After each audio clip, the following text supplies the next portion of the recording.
Hello, and welcome to my presentation about driving after a stroke. I hope you get a lot of your questions answered. My name is Angie Kizar. I'm an occupational therapist, a driving specialist, and a licensed driver instructor. I work at Regions Rehabilitation at the Health Partners Neuroscience Center. About half of my time is spent working on therapy for clients that have had stroke or other types of illnesses. Many of you have probably had occupational therapy before, so you know some of the things I do. The other half of my time is spent working specifically in the driving program here. I'll explain more about our driving program later in this presentation, but that does include driver safety screening, a behind the wheel evaluation, and then behind the wheel training with adaptive equipment or strategies if that's needed.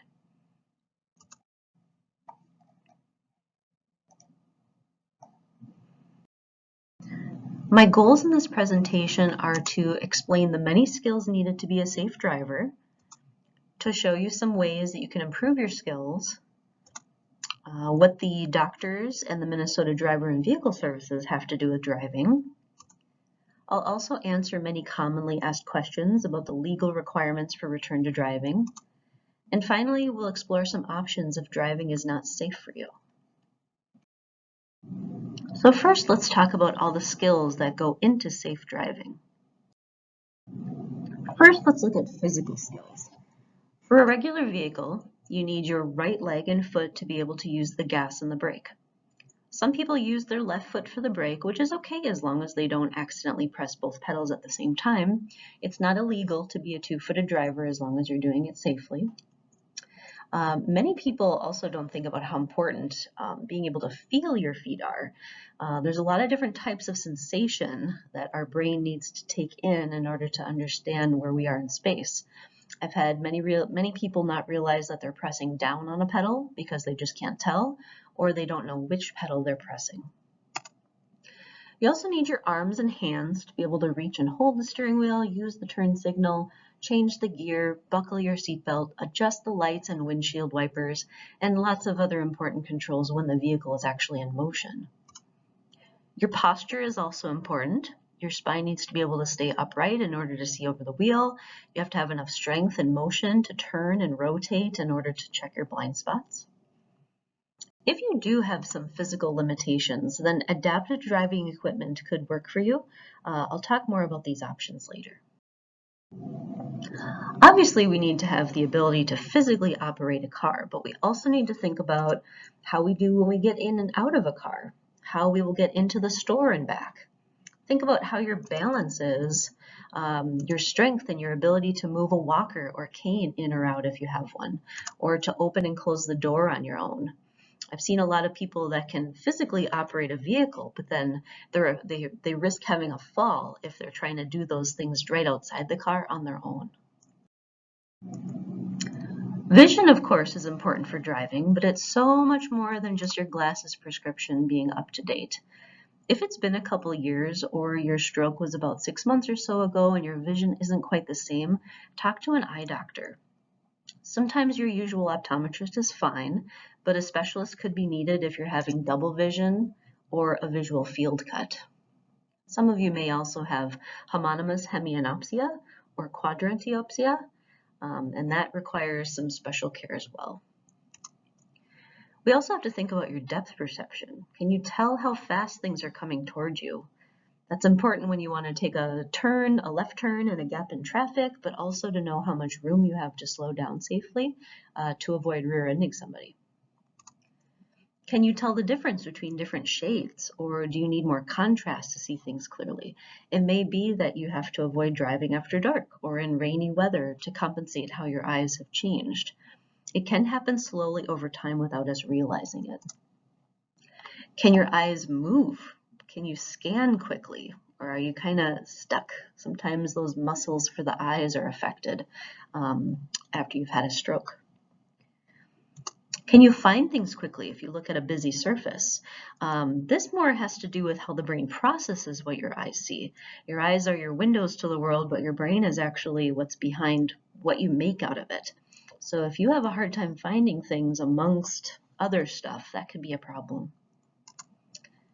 In Minnesota, the bare minimum is to have at least 105 degrees of peripheral vision with both eyes together. You also need to have at least 20/40 acuity or better with your prescription, so that's corrected vision. Let's talk about thinking skills next. Driving is one of the most dangerous things we do as humans, and we have to be very defensive and careful not to make an error. Not thinking quickly enough can cause a life-changing accident. We've seen all those drivers that are distracted on the road, and really, by being distracted, they're just not using all of their thinking skills safely. Let's talk about memory a bit. A few memory examples for driving are remembering how to get somewhere, remembering the rules and the signs you've seen, remember what's going on around you.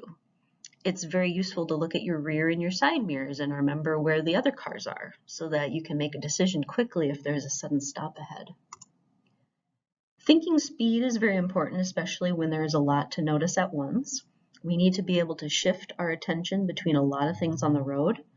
When we drive, we think almost simultaneously about our speed, where to turn, which intersection is coming up, where the cars or bicyclists or pedestrians are around you, what the speed limit is, and so many more things. So we're always shifting our attention quickly. It's important to filter out what's not important too. If you're distracted by a dog on the side of the road, you're probably not paying attention to what's important in front of you. It's also good to know your limits and what's too risky. It's okay to ask for help or decide that you don't want to do something too risky. I have a lot of patients that I so appreciate telling me that they feel they can drive, but not at night or on freeways anymore. They might also like to avoid rush hour or stick to only the places they know really well. All these things show me that you want to help reduce the risk. You also need to be able to communicate when you drive, which is a thinking skill. Can you remember to use your turn signal, which is a way to communicate with other drivers? If you have aphasia, can you use strategies to communicate if something happens on the road and you have to, work with drivers that don't have aphasia and may wonder what's going on or try to say that it's your fault in the accident? If you have hearing loss or vision changes, can you compensate for that by scanning your eyes a lot more, avoiding distractions, so that you can catch if an emergency vehicle is coming through or a kid is about to chase a ball into the road? Other thinking skills we need to have are being able to plan ahead, problem solve quickly. We have to judge quickly what's a threat around us. We also should be thinking ahead as we approach critical areas like intersections, crosswalks, school zones, or other high-risk spots. Here's an example of a high-risk spot that requires attention and caution. First, we know it's a four-way stop. As you approach the intersection, you can notice which cars are getting there before you, so you know which order you might be in. But there's also a pedestrian crossing, and the pedestrian has the right of way, even if a car got there first. Maybe that changes how long you wait to proceed through the intersection. And of course, we can't assume everybody will follow the rules, so we have to watch the other drivers and make eye contact to make sure they're not about to go when you go. And if they do, then you have to adjust what you're doing. And who knows, this is only a partial view of the intersection. There may be a lot more stuff going on to the left. There are other things to be able to control and manage just in your daily life before driving is safe. Pain or fatigue can be very distracting and make it hard to think and move quickly, so make sure you're talking to doctors or your therapists about how best to manage pain or that just sense of exhaustion that can happen after a stroke. Similarly, if you have a hard time controlling negative emotions in moments that you have to, your attention will definitely not be on the road. The world needs a lot less road rage, I'm sure you all agree. If you can't stop thinking about something that's stressing you out, that's a distraction when you're driving. If dizziness is an issue, make sure you get that checked out and know what your triggers are. Are you back to managing your own plans and problem solving in your daily routine? Can you keep track of your medical needs? If you have diabetes, it's so important to control that blood sugar. It's always a good sign if you are fully independent with tracking your medical things. If you're also doing well with tracking your own money, finances, planning meals and groceries, that's also really great for me to know when I'm evaluating you for driving. So, what can you do to improve or maximize your skills for safe driving? First of all, follow through with what the doctors or therapists have recommended, like doing your homework or exercises and taking your medications as prescribed. I also like to explain a bit about being an active passenger. If you're a passenger in the car, pretend as though you are driving and pay attention to what's around the car, where the upcoming turn is, what the speed limit is, and what the risks are ahead. If a child is near the curb, for example, think about how you'd cover the brake or slow down to watch out. Or if a light is green ahead, think about what you'd do if it turned yellow right now. Do you have room to slow down and stop, or is it safer to keep going through at your speed? It may depend on other traffic around you, how far away the light is, and how fast you're going. In general, showing that you are as independent as possible with other things is important. Driving is at the very top of the list of complicated and dangerous tasks humans may do on a regular basis, so it's good if you can keep track of and manage your own appointments and finances and shopping needs, like I talked about in the last slide. That shows that you can plan and problem solve.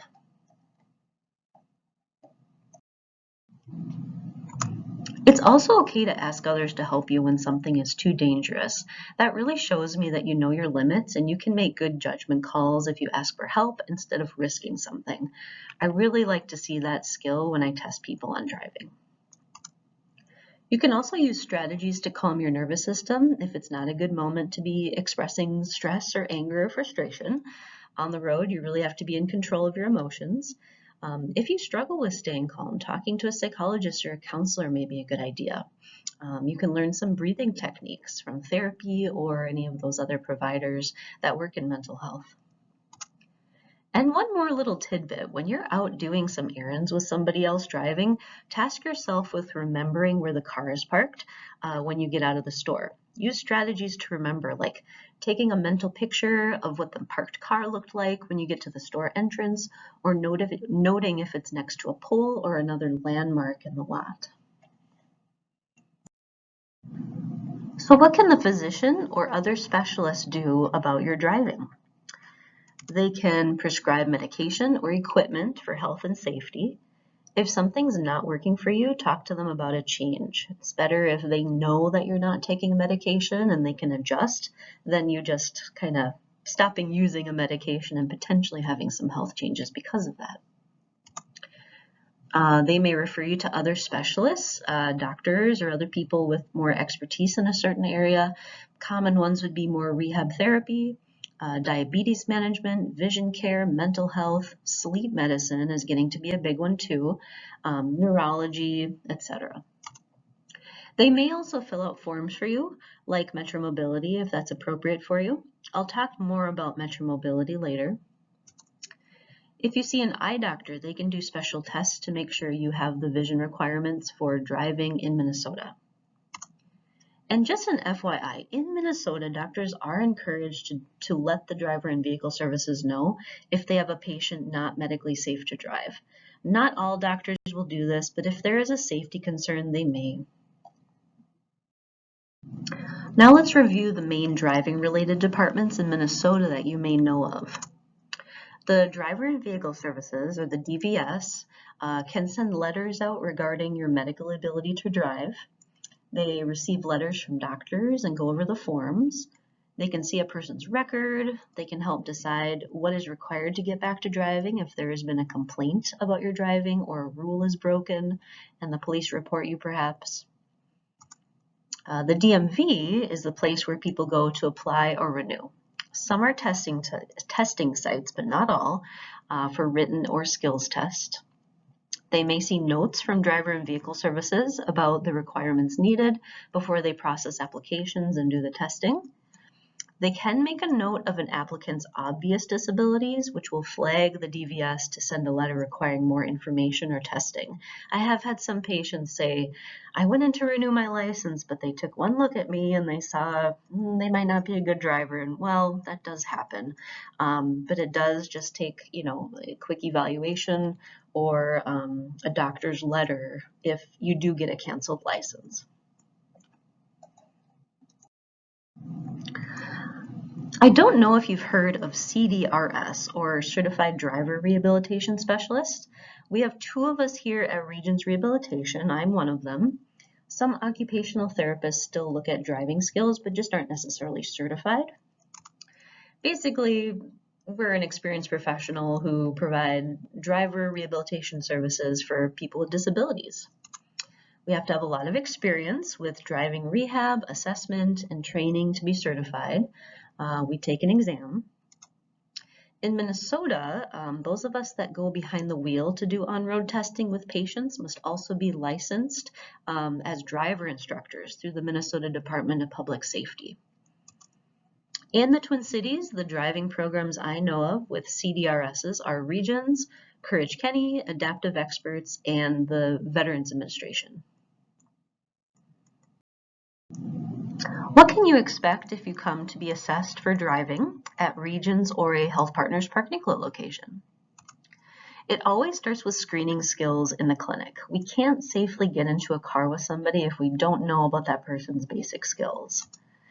We do bill health insurance for this as an occupational therapy evaluation. We do a variety of tests that look at vision, thinking, and physical skills.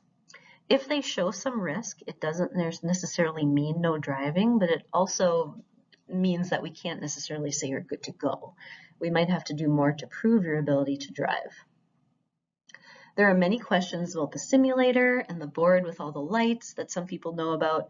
The light board is used to see how quickly you can notice things in your visual field.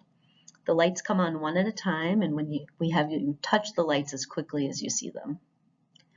The simulator is really only used for about 5 minutes at the end of the appointment, but it shows us if you can physically operate a vehicle. We'll have to try out adaptive equipment if that's needed too. It gives us an idea if you can notice signs for speed limit, use the turn signal if you change lanes, and other typical driving behaviors as you move through the simulation. We do understand that most people aren't great with technology, and the simulator doesn't feel like a real car usually, but you just do your best, and it's not the end of the world if it's not perfect. At the end of the appointment in the clinic, we may decide that it's fine to get back to driving with or without some restrictions. We may move on to a behind the wheel evaluation to better prove your driving ability. We may say that you need more therapy or you're not ready yet. Or depending on the situation, it may be that you cannot get back to driving. And we say, all right, let's figure out what you need if you retire from driving. If we do move on to the evaluation where we go behind the wheel with you, it costs $325, unfortunately not covered by insurance.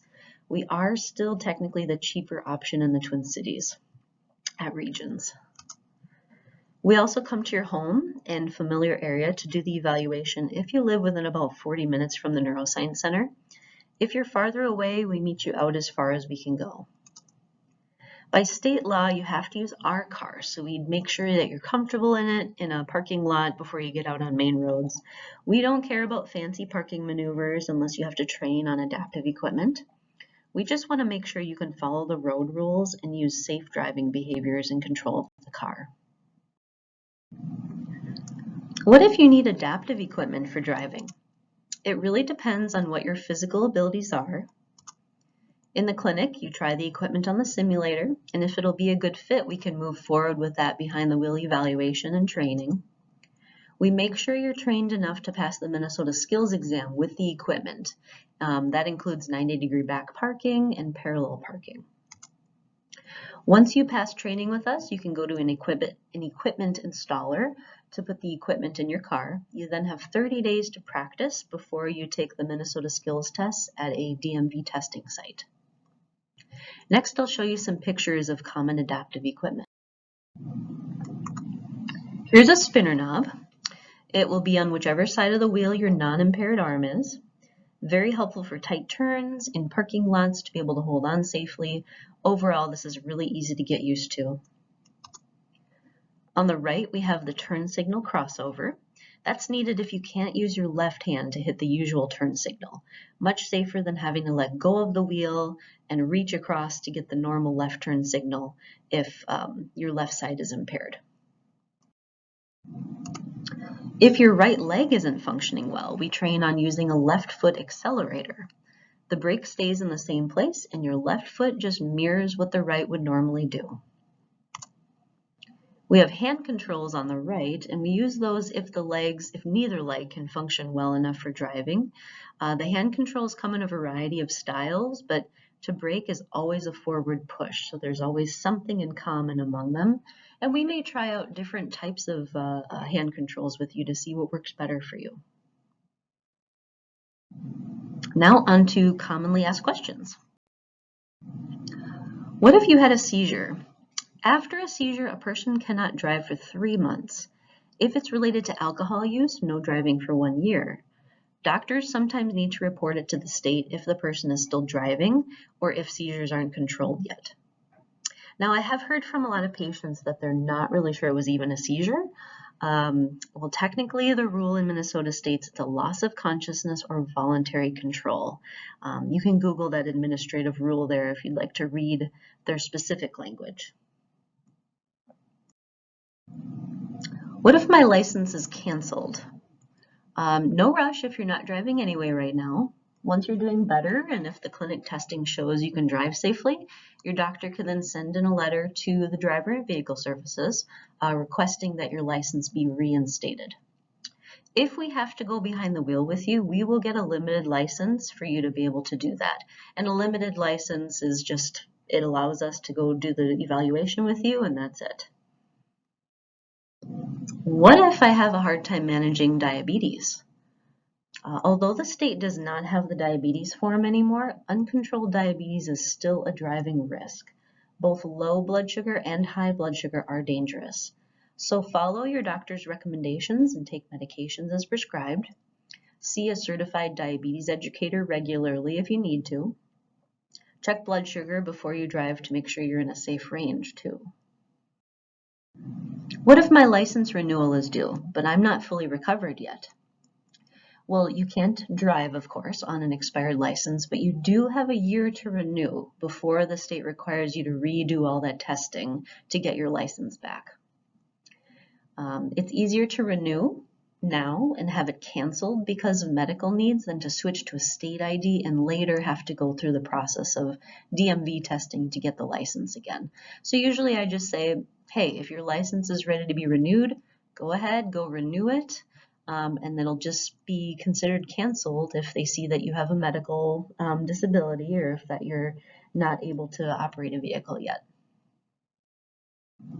What if you're a Wisconsin resident? Some folks will need to fill out a medical form through Wisconsin, and that's located at that website. Not everybody needs to, but if, say, you've gotten a letter from Wisconsin saying, hey, you need this form done, then that's where you would get it. If a license is canceled in Wisconsin, our program cannot do a behind-the-wheel evaluation. The Wisconsin Department of Transportation will do the needed tests once they get more information from the doctor in the medical form there. If a license is valid, though, we can go as far as New Richmond area or similar distance to assess you behind the wheel in your area. What's the difference between our programs testing and the DMV testing? DMV evaluators ride in the client's car without the brake. It's geared toward new drivers that have the cognitive, physical, and visual skills expected usually. We, however, have a vehicle with a passenger brake, student driver sign, and passenger rearview mirror. We are ready with knowledge of a person's strengths and limitations, whereas a DMV evaluator may not know quite what to watch for. The DMV test requires 90-degree backing and parallel parking. Our program does not require this unless, of course, you have to be trained on adaptive equipment and you'll have to retake the Minnesota skills test at the DMV anyway. The DMV test is free, but if failed, you could lose your license. Our program does cost money out of pocket, but we may just recommend restrictions and provide additional training to help somebody keep driving. Now let's look at what you can do if you can't drive right now, or planning ahead to one day when we have to retire from driving if it becomes too high of a risk. Some resources to explore. Talk to churches. A lot of churches will have volunteer drivers that are willing to get you to and from church, to and from appointments. They all are a little different, so maybe check if you have a church you like, see if there's any volunteers there. There are also great programs based on the neighborhood or area you live in. The Living at Home Network, lahnetwork.org, has a lot of different programs listed on their website there, designed to help people age at home. And they have, for example, programs that look at volunteers to come in and help you with stuff around the house, or just getting you to appointments or on other local rides. Your county website may also have some options for getting around your area. Otherwise, that minnesotahealth.info is a great website as well. Uber, Lyft, other smartphone-based apps are of course helpful too. And then there's also something called GoGo Grandparents. So it uses the smartphone-based apps, but without needing a smartphone. So you just call that phone number or go to the website, and they get you set up with a ride. There's also Metro Mobility, or their same-day program if you need to be spontaneous. I'll talk about that next. Metro Mobility is helpful for a lot of people that can't drive. Many healthcare providers, including doctors, social workers, physical therapists, occupational therapists, and speech therapists, are all qualified to sign off on the Metro Mobility form for patients they're familiar with. The client or the caregivers fill out one part, and then a healthcare professional fills out the other part. It all gets sent out at once. If you Google Metro Mobility application, it should be very easy to find. Otherwise, that website that I have there will list it. One person can ride with the client for free, which is great for people whose caregivers don't feel comfortable driving either. Just know that it's one thing to have a ride to get somewhere, but once you're there, you have to move around and communicate your needs and such. So if you need a caregiver to help you with a lot of things, like using the bathroom or remembering what you're supposed to do once you get somewhere, or finding the room you need to be in, or letting someone know that you need help, it may not be a good idea to use a transportation system like this by yourself. The driver literally just will drop you off. I know that Metro Mobility is frustrating for some because it takes a while to get where you're going. There's a lot of pickup, drop-offs in between. You also have to call ahead at least a day before you want to go, so it's hard to be spontaneous. But I do like to mention the option of their same-day service, which is a discounted use of a taxi service. I believe you first call Metro Mobility to get a code, and then you call the cab company and get it set up for a ride. They do have a limited number of wheelchair accessible vans for the same day service too, which is nice. There are some people that do not pass the driving screen and are not safe to go behind the wheel with, and this is not taken lightly. We only recommend retiring from driving if it's truly too dangerous. At any age or ability level, it's good to think about what might need to change if you couldn't drive anymore. Would you need to live in a place where you don't have to drive and there are services available, or maybe closer to loved ones that can help you out? There are also lots of alternatives to getting around, and some people find they save money if they don't drive much anyway, when they're not paying for vehicle insurance and maintenance anymore. Check out some of those alternative transportation options from a couple slides ago as well. Some of those also include information on home services. I included a couple of websites there too with more resources on thinking about retiring from driving. And those websites are more geared toward older adults, but they do have really helpful information in there. Thanks so much for taking the time to watch this. I hope I've answered a lot of questions you have. If you need to have a doctor fax a referral for a driving evaluation, you can have them use the fax number there.